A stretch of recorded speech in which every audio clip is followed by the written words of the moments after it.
Thank you, Mr. Chairman, and it's a pleasure to serve under your chairmanship. What happens abroad affects us here.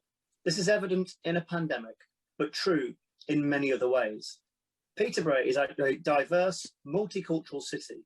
We have a large diaspora from the Kashmiri region and Pakistan. We also have many families of Indian heritage. The events in the subcontinent are of daily personal concern. Quite rightly, my inbox and my postbag fill when we witness the disturbances in New Delhi and elsewhere. We can all have our views on the rights and the wrongs of the changes to the Indian agricultural law. It isn't necessary to rehearse those here today, nor for the UK government to side with one view or another. Diplomatic norms should be observed, but those norms assume others. The actions of the Indian government in response to the farmers' protests break accepted norms. They cross a line. And it's terribly sad that we have reached this point, because India is a great country and a proud democracy. As such, it should conduct itself like a democracy and uphold its own constitution. However challenging the situation becomes, its democratic values should not be suspended, even in the face of provocation.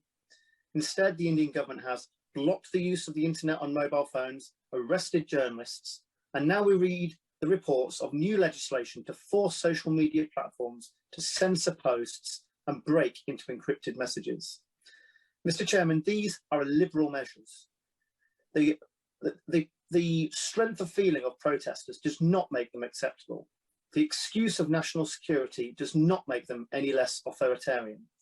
Even supporters of the agricultural reforms must have concerns about freedom of speech. The fears of my constituents are evident. One regards the response as an attack on the minorities of India, and particularly the Sikhs. He worries equally about the safety of the protesters and the censorship. Another says, all we are asking is for our voice to be heard by the constitutional and right means. If you think I'm just in demand as your constituent, then please do something about it.